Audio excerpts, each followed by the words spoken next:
Are you keeping livestock in this house? This must be feed for livestock, right? You weren't seriously thinking of feeding this to Billy, were you? Unbelievable. Isla, my mother-in-law, said this as she threw my cooking, dish, and all into the trash can. What? Your family can't possibly be my family. The only family I have is Mommy. How long are you going to keep saying such stupid things? While we're at it, let me say this. The value of my mommy in your family is completely different, isn't it? I think anyone can see that. My head, which had been filled with anger until a moment ago, had now completely cooled down. I truly despised my husband, William, who insulted my family and laughed loudly. Mommy is moving in next month. Clean out your room. William pressed the point with a loud voice, seeing that I didn't reply. Hey, are you listening? Mommy is moving in next month. I'll be away on a business trip until then. During that time, clean up all your stuff completely. Got it? As William glared at me with harsh words, I smiled and said, "Okay, I'll make it nice and clean." Then I went back to my bedroom. I once thought you, William, were a wonderful person who valued family. But in reality, you're just a pitiable person who can't even have his own opinions, dominated by Mommy. To you, I was not family. I wouldn't mind whatever you said about me alone. But you used cruel words against my precious family, too. Unforgivable. As you wish, I'll clean everything out completely, so look forward to it. You should go to hell with your beloved Mommy. I'm Emily, a 35-year-old housewife. I married William last year, and it's been exactly 1 year. I met William at a drinking party hosted by my friend. It was a sort of party for men and women over 30. William was there, having been invited by an acquaintance. Among the men there, William, who is tall and slim, stood out. At the beginning of the drinking party, there was a slight buzz among the women. However, after hearing William speak in a quiet, hard-to-hear voice during his self-introduction, the women quickly backed off. Indeed, William seemed to give off a gloomy vibe when he spoke, which didn't appeal much to the women. But I, sitting nearby, didn't miss William's self-introduction. The most important thing to me is family. William indeed said that. My heart was moved by his words, and I found an opportunity to talk to him. I also believe family is the most important thing. We're the same in that regard. At that moment, I felt like William's eyes sparkled behind his glasses. After that drinking party, through the friend who had organized it, I surprisingly received a message from William. After several dates and finding that we got along well, we started dating. William, who was quiet at the drinking party, usually turned out to be quite talkative. Most of what William talked about was his family, mainly his mother. I really respect my mother. She gave birth to me and raised me. I'm just grateful. She's the most important person to me. Saying this, I found William, who cherished his family, to be endearing. Just like William, my family is also the most important and irreplaceable thing to me. I have a father, a mother, and a much younger brother who was in college. There were times when my father's business didn't go well, and we fell into poverty. But no matter what, we always supported each other with smiles. Because of those experiences, I'm convinced that our family is bound by a strong bond. Currently, all my family members except me are overseas due to my father's work. I stayed in America because of my job. If I hadn't married, I might have moved overseas eventually. But then, I met William.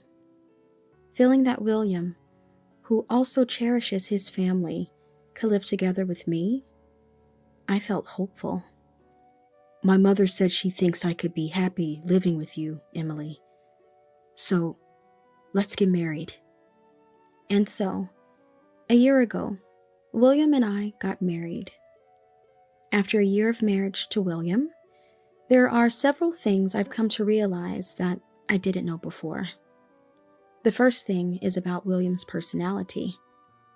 Hey, Emily, my favorite shirt isn't in the closet. Make sure you take care of it. William, who was thought to be quiet due to a soft voice when we first met, turned out to be quite self-centered. Moreover, the name he used to sweetly call me, Honey, changed to Emily the day after we got married. I was honestly surprised at first, but I didn't particularly mind, thinking it meant we had become closer. More than that, I wish he would spare me the irrational yelling. If you're looking for that shirt, you told me yesterday to take it to the cleaners, so I dropped it off today. It'll be ready tomorrow. To my words, William visibly became angry. If I told you yesterday, you should have taken it out yesterday. Then I could have worn it today. Think before you act. My mommy would never make such a mistake. Saying this, William left the house. A mistake? It was natural to take it to the cleaners today after being told last night. No matter how much I try to argue, my reasoning doesn't reach William. And in the end, Mommy always comes into the conversation. Another thing I've learned after getting married is William truly does place family first. Cherishing family is good, and I too hold my family dear. It's because of this shared belief that William and I got married. However, it seems William's vector on this is a little different. William's mother, Aita, dotes on William excessively. And in return, William does whatever Aita says.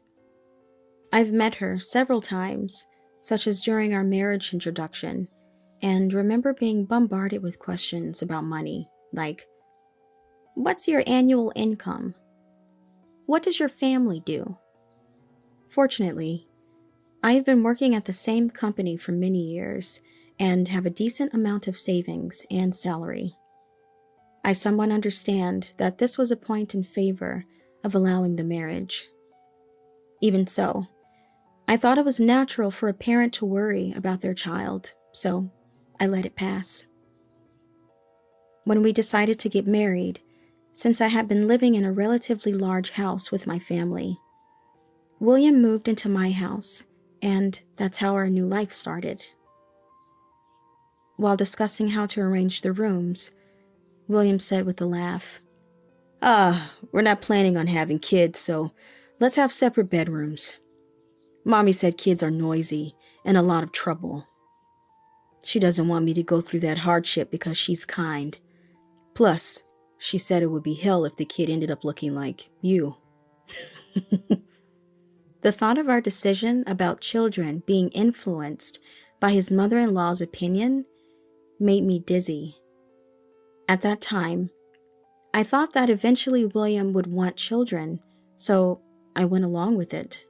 However, an off-putting incident occurred later. One day, Aita announced she would be staying overnight at our place. She had visited our home many times before, but always returned to her own home at night. This was the first overnight stay. William was delighted to host Aita, and I hurriedly prepared the guest room. But William said, "It's okay. Mommy will sleep in my room." I didn't understand what he meant by "it's okay," and when I tried to prepare a guest bed in William's room, he refused. To my shock, when I went to wake them up in William's room the next day, they were sleeping together in the same bed. It's fine for a parent and child to be close, but sleeping in the same bed seemed a bit too much. I felt like I had seen something I shouldn't have and quietly left William's room. After that incident, I was completely turned off and realized I would no longer share a bedroom with William. Another thing I learned after getting married was William's view on money. Perhaps due to Isla's influence, William believes all the money he earns should be spent on himself. Therefore, he contributes no money to the household. I've asked William multiple times to contribute to living expenses, but he ended the conversation with, "Mommy said the money I earn is mine, right? By the way, the money you earn is also mine since you're my wife, so it's only natural. So shouldn't you be the one to cover living expenses?" So William never contributes financially to our household and keeps buying expensive bicycles, claiming them as his hobby. He even built a shed in the garden without consulting me to store these bicycles. Every day, when I see that shed in the garden, I'm filled with indescribable feelings. With Isla coming over so often, is your father-in-law okay with it? One day, I finally asked Isla, given how frequently she visited our home. That man is on a solo assignment in the countryside. As long as he sends money every month, there's no problem at all. I felt sorry for the father-in-law who was working away from home. William, for all his talk of valuing family, seemed to only truly care about his mother, Isla. Today, Isla is at our house again, enjoying the meal she prepared. Of course, I also prepared a meal. But Isla threw it all away. "Are you keeping livestock in this house? This must be feed for livestock, right? You weren't seriously thinking of feeding this to Billy, were you? Unbelievable." Saying that, she threw the dish into the trash can. Ignoring me, stunned, Isla started cooking. Without a word, she cut meat with a knife and then used the same knife to cut fruit. Chills ran down my spine. "What are you looking at? It's creepy. There's nothing for you, so figure something out yourself." Of course, I was secretly relieved. Seeing William enjoy Isla's carelessly prepared meal, I felt anxious about our future. This is how Isla frequently came and went from our house, harassing me, and then leaving doted on by William.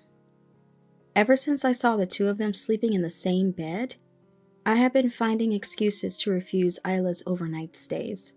It was too disturbing for me to accept. Perhaps because of that, Isla's visits to our home became more frequent. When I returned from work, Isla was often already in the living room. And often, William was home at times I expected him to be at work. "Hey, aren't you supposed to be at work? Finished early?" If I asked William, he would reply, "Took a day off because Mommy is coming over." Taking time off so frequently for his mother's visits made me wonder what we would do in the future. Internally, I felt dejected. If he loves Mommy so much, maybe he should have just lived with her forever. After Isla left, I asked William, "I want to ask, why did you marry me?" William seemed surprised by my question, but his response came quickly. "Mommy said, 'Why don't you get married once?' That's why I went to that party. You seemed compatible, and your family looked wealthy, so Mommy said, 'Isn't she good enough?'" Knowing he decided on marriage as casually as picking a watermelon with Mommy at the supermarket made me want to sigh. At least I felt affection for William, who was kind, and a gentleman until we got married, and married him because I loved him. But William didn't have a bit of affection for me. William's everything is Isla, and her word is law. For the first time, I seriously considered divorce that I had been avoiding thinking about. Can I really continue with William? Thinking, I let out a real big sigh. One day, when I returned from work, I felt a slight discomfort in the living room. The room seemed unusually tidy. I realized what was causing the unease. This house was originally where I lived with my family. So, I had kept our family's belongings, but now they were gone. The small bookshelf my brother made for me in school, the painting by my mother that we had framed, the souvenirs my father brought from abroad. The ring and pendant my mother gave me are gone. When we got married, my mother, who couldn't come to Japan, sent me a gold ring and pendant as a gift. I had kept them carefully in a case in my bedroom. All the precious items given to me by my family were missing. I frantically searched the entire house. My bedroom, William's bedroom, even the shed William built in the garden. But they were nowhere to be found. As I stood in the living room in a daze, William, who seemed to have been out, came back. What? Why is your hair all messed up? Seeing me disheveled from searching desperately, William laughed. Desperate for confirmation, I asked William, The things I received from my family are missing. Do you know anything about it? The answer I received from William was shocking. Huh? That dirty junk? I got rid of it. It was always in the way. Today was bulk trash day, so I threw it out. I was stunned by William's words. Despite it being my property, despite them being precious gifts from my family, William said he threw them away. The ring and pendant that were in my room, you threw those out too? When I pressed him, William responded with a displeased look. I don't know. Maybe I threw it out. That junk. I could feel anger rising in my head. How could you do whatever you want? Those were my precious things. Why did you throw them away? Startled by the volume of my voice, William momentarily flinched, but quickly glared back and retorted. Isn't what belongs to you mine as well? Mommy said so, right? So what's wrong with me throwing away my stuff? And why are you still clinging to your trash-like family? You're married to me now, aren't you? Cut it out. It's disgraceful. I couldn't believe William's words. Isn't it William who's abnormally attached to his family? Is he calling my family trash? William was making unbelievable statements, leaving me unable to think clearly. Trash-like family. That's my family you're talking about, you know? They're your family too, aren't they? Why would you say something so awful? At my counter-argument, William looked perplexed. Huh? How could your family be my family? My family has always been and will only be Mommy, you know? How long are you going to keep saying such stupid things? Since we're on the subject, my mommy and your family are of completely different values, don't you think? Anyone could see that. All your parents managed to produce was an Emily like you. That's why they're trash parents. But my mommy, she gave birth to me. See the difference? It's probably too hard for you to understand. Yeah, it's impossible. My head, previously boiling with anger, had now completely cooled down. I utterly despised William. who insulted my family and laughed loudly. And with William's following statement, my heart grew entirely cold. Mommy likes this house, so I've decided to let Mommy live here too. When I said nothing, William spoke with a slightly angry tone. What? Got a problem? It might have been your house originally, but now it's my house too, you know? If you don't like it, we can just get divorced. Saying so, William thrust a divorce application at me. The form was courteously filled out and signed by William. This must have been Mommy's instruction. Did he think this would make me compliant? I couldn't even sigh anymore. Mommy is moving in next month. Clean out your room. To my silence, William emphasized loudly. Hey, are you listening? Mommy is moving in next month. I'll be away on a business trip until then. During that time, clean up all your stuff. Completely. Got it? In my head, I thought, what a loud voice. As if his hard-to-hear self-introduction when we first met was a lie. Facing William's glare, I smiled and said, Okay, I'll make it nice and clean. Then, I went back to my bedroom. Returning to my room, I immediately started packing. Although my anger towards William hadn't subsided, receiving the divorce papers was convenient. I paused my packing to make a phone call. After making a couple of calls, my spirits began to lift.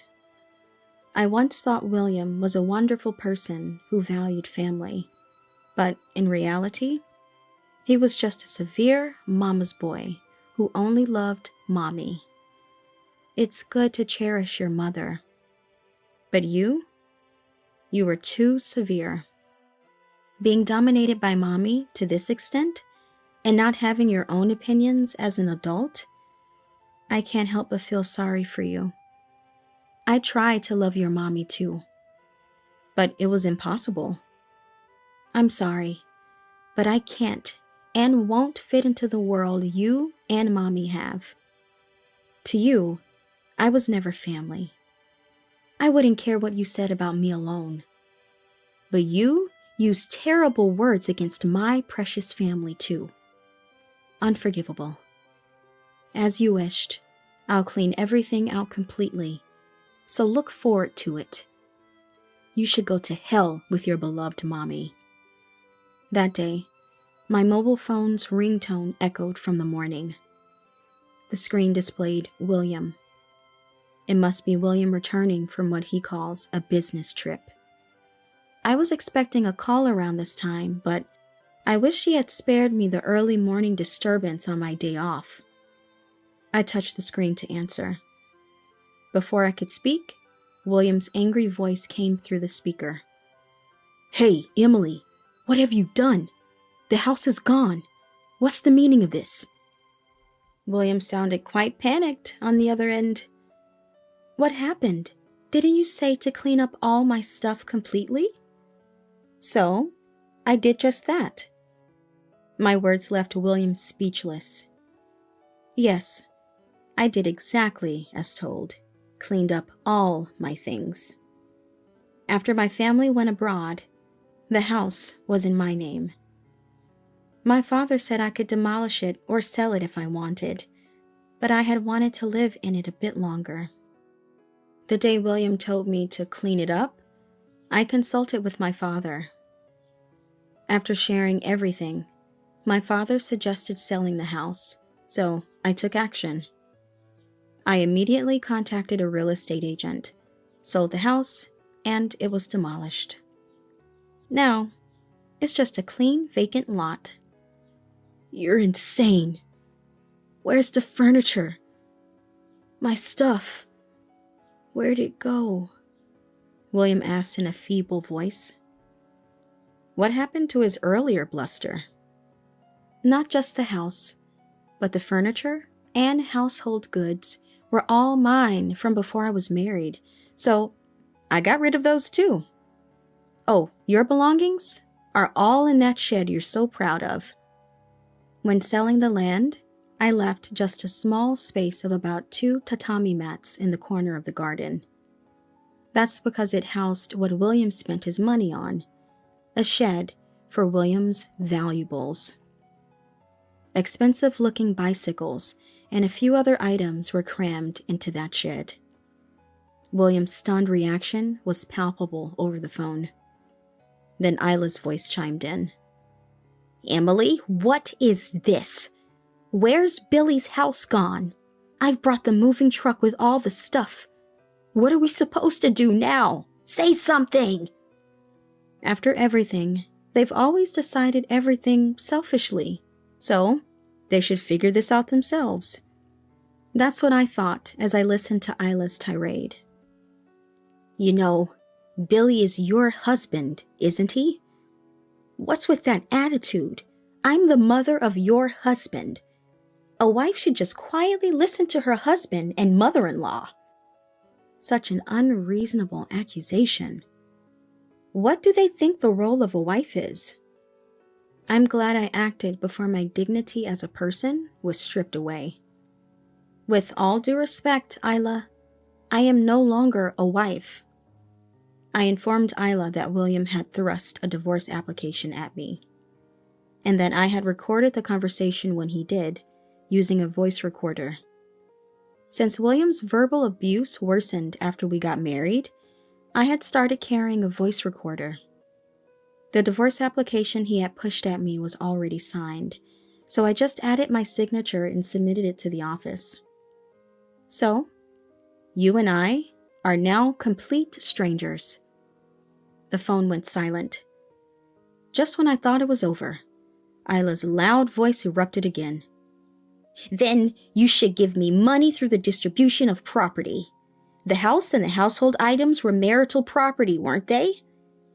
Since it has to be divided between Billy and me, give me the money." I took a deep breath and explained to Isla. "Well, the house and all the household items were used by me since before I was married. William is aware of this, and William has never contributed financially to the house since we got married. So, there's no marital property to speak of. Oh, that shed over there was built with William's own money. Technically, that would be subject to distribution of property, but I don't need it." From the other end of the phone, I could hear Isla's voice in disbelief. "Is that all?" Indeed. That's all there was. In 1 year of marriage, that's all we had managed to accumulate. And it was something only William wanted, not something I needed. The irony of the situation almost made me laugh. What was this marriage period for? She should be grateful that at least that meaningless shed remains. By the way, the land where the house stood has been sold to a real estate agent, so you'd better move quickly before you get into trouble. The shed's location is safe. For now, that small space is still my property, but please remove that shed soon, or I'll have to take legal action. The word legal action got a reaction from Isla. I could hear her grinding her teeth in frustration. What about William? He hasn't said a word for a while. "Hey, Billy, don't cry. Be strong. It's okay. Just do as Mommy says." Apparently, William was crying. Such a childlike man. His boyishness once seemed charming, but now, he's just a pitiable mama's boy. "Yeah, that's right. Just do as Mommy says. Then with that woman..." Ugh. William's words were cut off mid-sentence. Probably Isla covered his mouth with her hand, because it was inconvenient for me to hear. But it's too late. I've meticulously gathered evidence, so rest assured. "So, where are you now?" "We're coming over, so tell us where." I refused Isla's demand. It took me a bit of effort to find a temporary home for myself. There's no way I would tell them that easily. We're strangers now, So I don't think we'll ever meet again. Oh, and you'll be hearing from my lawyer soon, so please deal with that. In my hand were several photos. They showed William, Isla, and an unknown woman. These were taken during the period William claimed to be on a business trip. A friend who organized the drinking party where William and I met happened to see the three of them on vacation. The photos captured moments of William and the woman entering a room alone and leaving together in the morning. Why? How did it get out? A faint voice from William reached me. He still had the energy to speak, which was surprising. The friend said that after we got married, he continued to host parties regularly.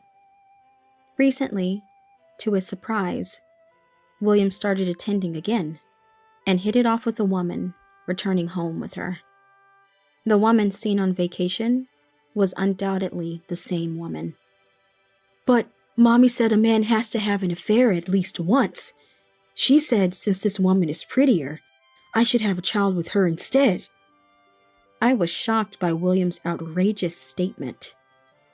Again, Mommy's orders. But adultery is adultery. Whether it's Mommy's orders or not, I won't be lenient. Whatever you say, I look forward to the compensation in the divorce trial. The identity of the woman is known through a friend, so I'll be claiming compensation from her as well. Since you have no fixed address, a formal notice will be sent to your company. Thank you. As I said that, William's crying voice came through the phone. I could even hear Isla's comforting, "There, there," which almost made me nauseous. I wanted to hang up, but there was one more important thing to discuss. And Isla, the police might come to ask you some questions, so please cooperate with them. There was no response from Isla. She probably knew what this was about. Isla, you stole my precious ring and pendant, didn't you? In the photos of this affair trip, I can see you wearing my ring and pendant. I will never forgive you. By the way, I've already reported this to father-in-law. He was furious. He said he's going to divorce you, so you'll get your wish of living a dream, life alone with William. I was about to hang up after saying that. Just before the call disconnected, I thought I heard an indescribable scream from Isla. Looking outside the window, it was about time for the sun to set. I wonder how those two will spend their night. Well, they have that shed, so they'll be able to shelter from the rain and wind for a while. That's the least I could do for them. Honestly, I couldn't care less. I feel like I can sleep well tonight. The first to pay compensation for the divorce lawsuit was the woman William had an affair with. She worked at a nightclub and included an apology saying it was a momentary lapse of judgment. William, on the other hand, had to resign from his job voluntarily after a formal notice of his infidelity reached his employer, making his position there untenable. Father-in-law covered the compensation for the divorce lawsuit in full, but said he would relentlessly reclaim it from William. Isla was faced with divorce papers from father-in-law. Apparently, her overprotectiveness towards William had always been a problem. This incident made father-in-law lose all patience. From now on, Isla won't receive a penny. In fact, she's dealing with the police over suspicion of theft.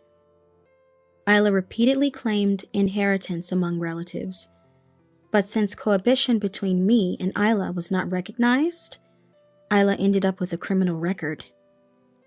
Now, William and Isla are renting a small apartment, living modestly while working part-time. The shed has been removed, and where my house once stood, a new home is being built. I hope the people who live there will be a warm family. I prayed quietly in my heart. Rolling my carry-on, I walked through the airport concourse. The thought of seeing my beloved family soon filled my heart with joy. I'm about to fly to the country where my family lives to start a new life. I hurried towards the boarding gate.